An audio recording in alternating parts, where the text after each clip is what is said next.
Now, with just 7 weeks to go until polling day, the parties don't have a moment to lose in persuading the public to vote for them.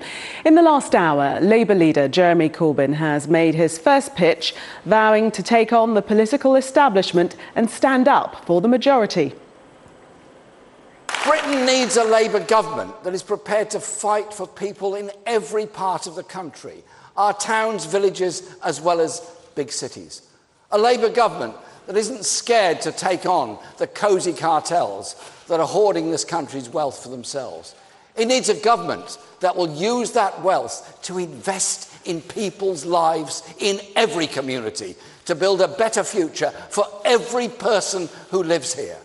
Because the Conservatives, drunk on a failed ideology, are hell-bent on cutting every public service they can get their hands on.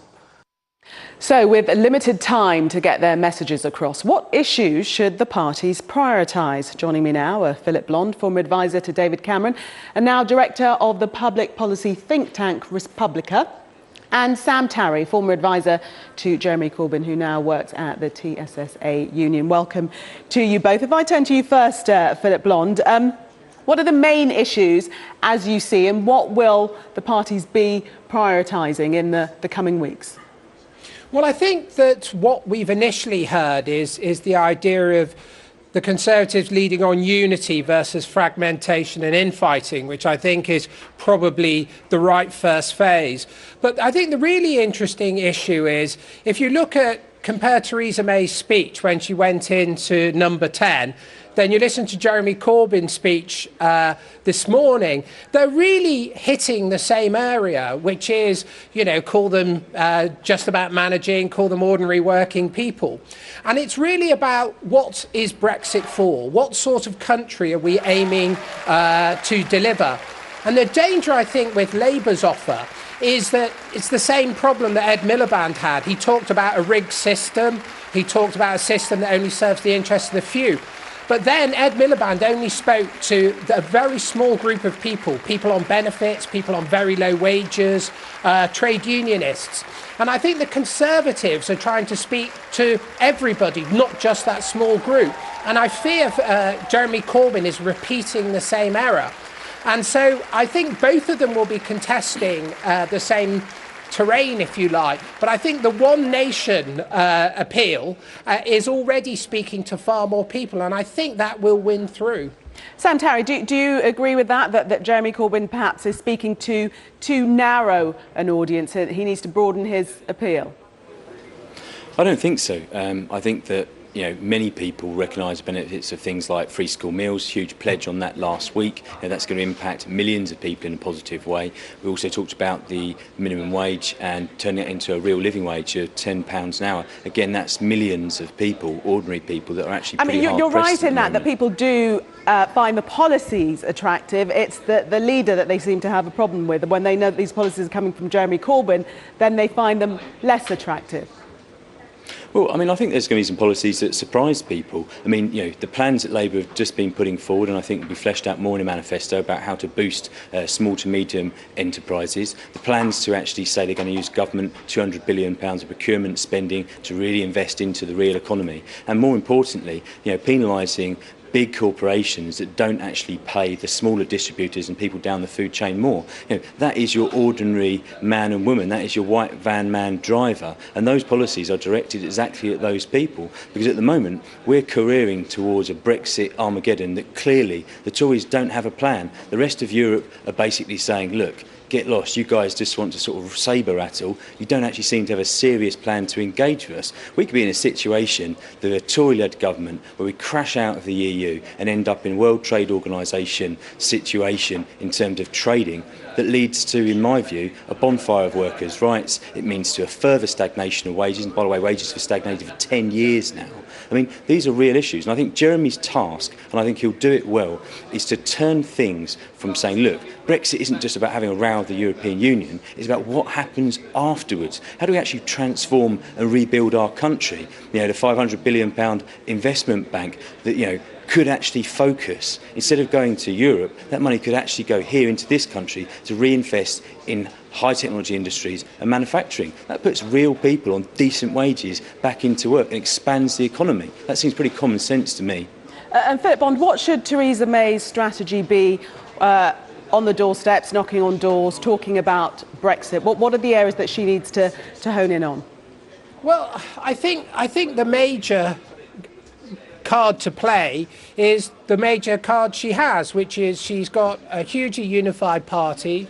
She's a very powerful, commanding presence and figure against the complete fragmentation of the Labour Party and internal opposition.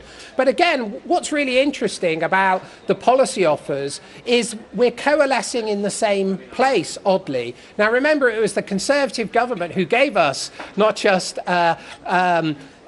gave us a living wage. It's the Conservative government who've been trying to focus in on taking people out of taxation. And I think that what we really need to see from the Conservatives is real substance behind their one nation policy offer that I think will be quite similar to Labour's. And Labour's problem is it doesn't have a clear blue water, if you like, or clear red water between what it's saying, which is in many ways riffing off what the Conservatives are saying, because the Conservatives can deliver this. The Conservatives are also talking about breaking up corporations, making tax fairer. After all, it was George Osborne who delivered the Google tax, and they've been focusing in, and Theresa May has been talking about that. So I think the Conservatives can win the We're Unified war, and I think if they come up with a radical, visionary, one nation, post-Thatcherite prospectus, they will win the content and policy war, because nobody really believes that Labour will deliver anything under Jeremy Corbyn than a return to something like the 1970s state. And that's the problem that Labour MPs feel and are experiencing. And so I think the Conservatives now have a real chance to use Brexit, not as the end, but as the means to deliver a new Conservative, radical one nation settlement. And that, I think, is the task that Theresa May wants to set herself, and that's what she's got to deliver on. Sam Terry, we didn't hear very much from Jeremy Corbyn on Brexit in the speech that he's just made. Do you think that is going to be a weak point? They very much seem to be focusing on issues away from Brexit at this point. No, I don't think so, because I think those two things are tied, a domestic agenda and Brexit, and the kind of deal we get out of Brexit will obviously impact that domestic agenda. I mean, I think it's a little bit rich for the Tories to be saying they're going to deliver on those things. The main thing they've delivered on is a sort of £70 billion tax giveaway for giant corporations. I think this election is going to be very much pitched along the lines of the majority of the British population, or a Tory government that basically wants a Brexit designed to benefit huge multinational corporations that will deepen the crisis in the NHS. I mean, how is it possible in 2017 that we've got people dying on hospital beds in corridors? This is like being back in my childhood in the sort of early 90s and late 80s under the last Tory government. These are real things. You can't just gloss over by shouting very loudly about Brexit. The funding crisis in schools, the fact that Labour said, look, social justice and social mobility is so bad now in our education system that we've actually got to offer free school meals to people. I mean, this is the problem. The Tories are failing on the domestic agenda, and Jeremy's challenge and the Labour Party's challenge is to say, look, these are our red lines on Brexit. A Brexit protects workers' rights, protects ordinary people, and puts the priorities of the ordinary British man and woman on the street first, not giant, more multinational corporations. Because otherwise we're going to end up in a Donald Trump-light situation where, to be honest, I think the sort of offer they've said around low taxation, hammer the trade unions, get rid of workers' rights, how is that good? Because we've already had that, and it's led to stagnating wages and inflation.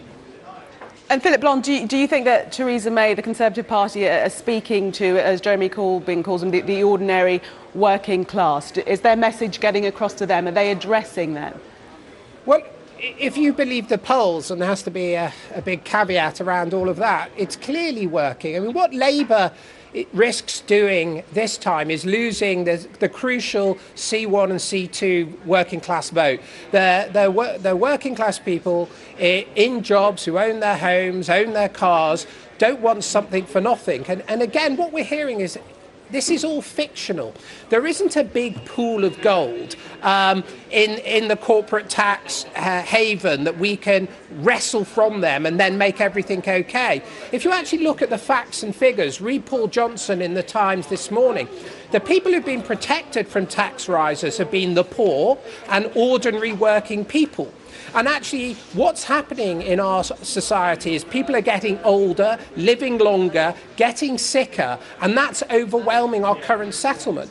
So what I think is we don't need answers from the past that somehow the real source of wealth are kind of evil factory owners in the 19th century who are doing terrible things to workers. The real source is to come up with a new settlement that actually enfranchises people in a way that the previous model hasn't. I've long been an advocate for a new type of conservatism, and I think that now is the time for that. Thatcherism and the market model and the state model have both failed, and nobody believes, I think, anymore that large taxation, which is what Labour are promising currently to deliver, will give us the public services we need. You don't believe those that are better off should be taxed further? Well, yes, I do, and I've long advocated that, and I was among the very first to call for restrictions on corporation tax and for levelling of the playing field and for SMEs and defending our high streets. So in a way, what I'm trying to say is that both parties are now aiming for the middle. But the point is Labour's problem is it's going for an out-of-date solution, as if a return to the 1970s will make things unlike the 1970s. It won't. You know, a more efficient state isn't going to be delivered by taxing people more. A more efficient state is going to be delivered by creating innovation, creating levels of investment we haven't had, and a growing economy, rather than taxing workers who already aren't paid enough more. So what I would urge is a new Conservative settlement. That's what we need to see from Theresa May. OK, thank you very much both. We've run out of time, Philip Blond and Sam Tarry. Good to speak to you. Thank you. You with Sky News.